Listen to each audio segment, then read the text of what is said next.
এইমাত্র সিলেটের শাহিদগাঁ মাঠে লাশবাহী অ্যাম্বুলেন্স এসে পৌঁছেছে সিলেটের আলোচিত চাঞ্চল্যকর ট্রিপল হত্যাকাণ্ডের যিনি আব্দুল সত্তার সাহেব এবং ওনার স্ত্রীর মরদেহ লাশবাহী ফ্রিজ এবং ফ্রিজিং লাশবাহী যেটি অ্যাম্বুলেন্স সেটি এই মুহূর্তে শাহিদগাঁ মাঠে আনা হয়েছে।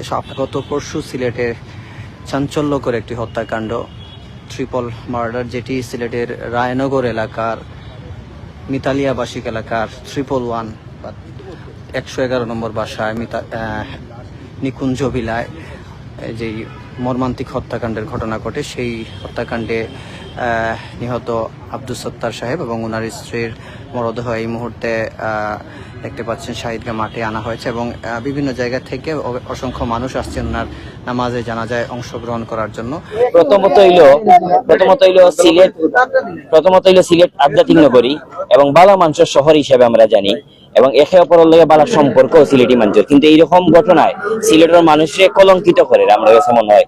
2 নম্বর হইলো যে আমরা পিতা মাতা হলরে আমরা বেশি বেশি করিয়া আমরা খাঁচাখাঁচি রাখার দরকার। অর্থাৎ অনেক সময় সুযোগ সন্ধানী মানুষে সুযোগ নেই তখন যখন দেখা যায় যে পিতা মাতার লগে সন্তানাদি নাই বা পরিবারের আর কেউ নাই, তখন অনেক সময় সুযোগ নেই। 3 নম্বর হইলো যে আপনারা সাংবাদিক হল, আপনারা তত্ত্বর ফেরিওয়ালা, আপনারা তথ্য সংগ্রহ করেন এবং তথ্য উদ্ঘাটন করেন। তা আমরা দেখছি যে আপনারা অনেক সন্দেহ করা যে এই ঘটনার সাথে যে মনে হয় আরো রহস্য আছে, এই রহস্যটা বাড়াইয়াও, কারণ সম্পদের রহস্য, মানুষের সম্পদ আত্মসাৎ লাগি নানান পথ বাঁচিয়া নেয়। এই সম্পদ এবং মানুষের ক্ষতি করার লাগি অনেক সময় অনেক নাটক সাজানি হয়। এই যাতে কোনো নাটক না হয়, প্রকৃত বিচার হয় এবং সিলেটবাসীর ইটা ঘটনা থাকে সিলেটবাসী যাতে বেইজ্জত নয়। অর্থাৎ আমরা সিলেটবাসীর আলাদা একটা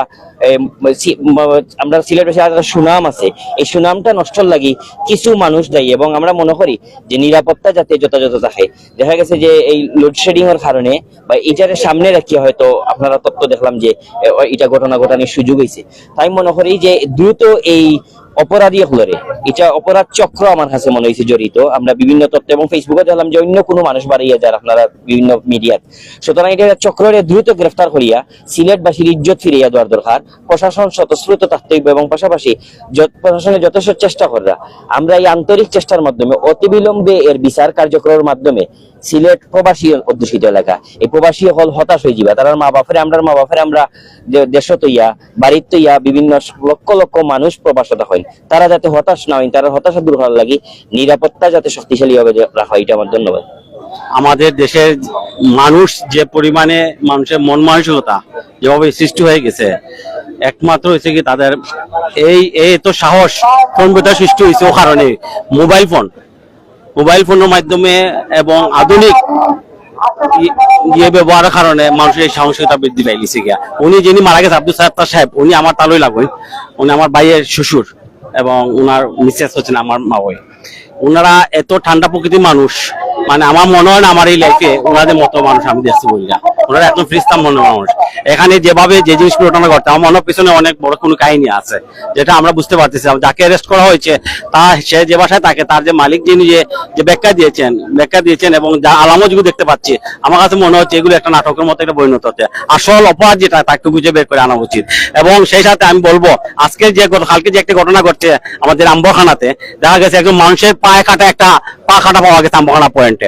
এটা আমাদের জন্য অত্যন্ত লজ্জাজনক এবং বিষয়। আইন প্রশাসনের প্রতি বিনীতভাবে অনুরোধ থাকবে প্রত্যেকটা পয়েন্টে প্রত্যেকটা অলিগলিতে যেন পুলিশের পাহারা যেন খুবই জয়বতা হয় এবং আমরা যেন এটার জন্য সর্বাত্মকভাবে আমরা সবাই যেন এটা প্রতি যেন আকৃষ্ট হয়ে থাকি। জনগণ এখানে এগিয়ে আসতে হবে, জনগণ সচেতন হতে হবে, আরো বেশি পরিমাণ সচেতন হতে হবে, সরকারকে এগিয়ে আসতে হবে।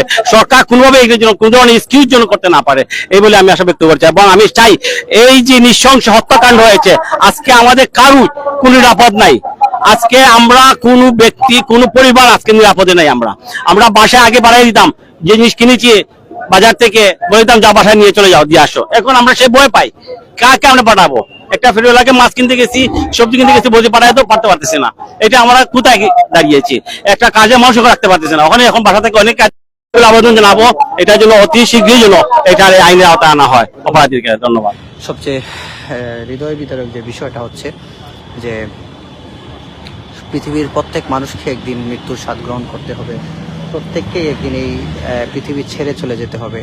তবে এমন মৃত্যু কারো কাম্য নয়। সন্তানরা ভেবে নিয়েছেন যে আসলে খুবই বাজে একটা বিষয়, এখানে একটি মিছিল যাচ্ছে যার বিকট শব্দে বাইক শোডাউনের খুবই বাজে লাগছে বিষয়টা। যাই হোক, এই বিষয়টা আসলে আমাদের যারা গার্জিয়ানরা আছে এটা দেখা উত্তম যে আপনার সন্তানের এরকম বিকট শব্দে আসলে কেন বাইক চালায়।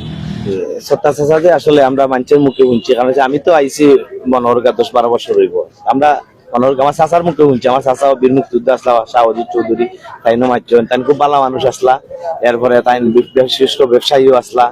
এরপরে মনোহর সমাজসেবী প্লাস মসজিদের প্রায় দায়িত্বে তাই আসলা, সবাই খুব ভালো মানুষ। আর যেও কোন হরিয়া থাকে না কেন ভাই, এই নিশ্চয়তা আমি নিজের চৌকে দেখছি। এই যে ঘটনাটা এরকম আমার জন্মের পর থেকে এরকম এই যে অবস্থায় আমি দেখছি না। আমি তো নিউজও করছি প্রায় সময়, আমি দেখছি এরকম যে হত্যাকাণ্ড ঘটাইছে, যে আত্মহত্যা ঘটাইছে না, যারাই ঘটাইছে না, তার সর্বোচ্চ শাস্তি ভাই প্রকাশ্য দিবালোকে যাতে তার ফাঁসির আওতায় আনা হোক। এটা আমরা এলাকাবাসী হিসাবে, আমার রায়নগর রাজবাড়ি আমারও বাসা, আমিও দাবি করি যে তারা যাতে নিশ্চিত যেও হয় না কেন তার ফাঁসি কার্যকর হবে। আমার বাসা বাড়াটি না, আমার ফুফুর বাসার বাড়াটি কলোনি থাকে। আমি 2 বছর হয়েছে দায়িত্ব পাইছি। তো সে কিন্তু মনে করুক আজকে যেদিন ঘটনা ঘটাইছে ওদিন কিন্তু এর আগের দিন ভাড়া দেওয়ার কথা, কিন্তু আমার কাছে সকালে ভাড়া দিলেইব। পরবর্তীতে সকালে তো আমরা ঘটনা অন্য গেলাম কি, পরবর্তীতে আমি আইলাম ওই যে ডিপফল বসানি ডিপফলের টাকা দেওয়া লাগবো। তো আমি হইতে তো বাবুলের তো আজকে টাকা দেওয়ার কথা, বাবুলের ফোন দিছি, হয়েছে ভাই আমি আইরাম দাদার বাসা, তাই আইতে যত সময় লাগে আইয়া আপনার ভাড়া দিলাইমু। তো হে আইসে বিভিন্ন তালবানা করে ঈদগাত আছে অন্য আছে করে প্রায় 1.5 ঘন্টা পর আইয়া আমার টাকা কেফ থেকে বার করিয়া 15,000 টাকা দিছে। 15,000 টাকা মানে হইলো 11,000 টাকা ভাড়া, আর 4,000 টাকা নিচে যে কিস্তি বলে 4,000 টাকা জমা দিয়ে টাকা তোলা লাগে। এরপরে আমার যাওয়ার সময়টা কইছে ভাই আপনার বাবিরে কই না, মানে তার বউরে কইতাম না, 2,000 1,000 করি খাম করি টাকা দিছে ওখানে হইতাম। আমি যাচ্ছি ভাই অসুবিধা না, আমরা ভাড়া পাওয়ার দরকার এই সেই। পরে দেখা যায় একটু করে বাসার যাওয়ার পর খবর পাইছি যে বাবুর মতরা হয়েছে। ওই সময় আমার মাইন্ড হয়েছে যে আমার যে টাকা দিল, এরপরে তার হাতের মাঝে যে বেন্টিস ওটা মিলাইয়া মনোহর কামনার ভিতরেও মানে সন্দেহ ঢুকছে যে আসলে এও ঘটনা ঘটাইতে পারে। পরবর্তীতে তার বউ আইয়া আমার খান্দানাটি করে মানুষ দল হয়ে গেছে, ওইটা হয়েছে কিছু করার নাই। যদি তোমার জামাই দোষী অবশ্যই শাস্তি পাইব, আর যদি নির্দোষ ছাড়ি দিব, প্রশাসন তার বুকা নাই।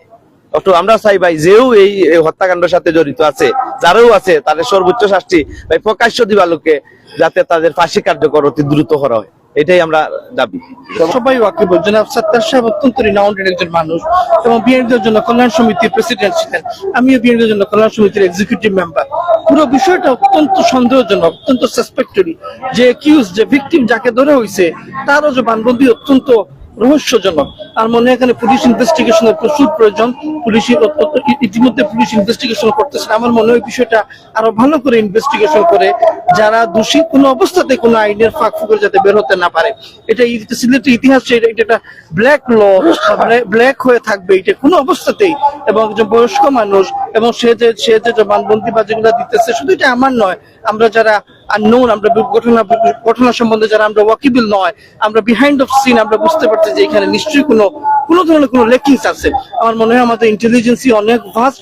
জনাব সাত্তার সাহেব অত্যন্ত প্রবীণ একজন মুরব্বী, আমার জন্য কল্যাণ সমিতির প্রেসিডেন্টও ছিলেন, অনেক ভালো কাজ উনি করেছেন। ওনার গুড কাজ, গুড ওয়ার্ক, যে এটা আল্লাহ কবুল করুন। এবং এটা প্রপার আমার মনে হয় হোম মিনিস্টারও এটা নজর দিবেন। কোন অবস্থাতে আমাদের এই পুণ্যভূমিতে এই ধরনের নেককারজনক কাজ আমরা বরদাস্ত করবো না। এই যে নির্মম হত্যা, একে 3টা হত্যা করেছে, আমরা এই সিলেটবাসী, বৃহৎ বাংলাদেশবাসী আমরা সরকারের প্রতি অনুরোধ জানাবো, 1 মাসের মধ্যে এই প্রশাসন খুঁজে বের করবে এবং এই আসামিকে কাঠগড়ায় নিয়ে দাঁড়া করাবে এবং 1 মাসের মধ্যে এর বিচার কার্যকর করবে।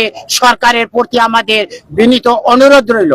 নতুবা 1 মাস 31 দিন হইলে আমরা সিলেটবাসী সারা বাংলাদেশ নিয়ে আমরা আন্দোলনে নেমে যাব। সরকারকে অবগত করলাম।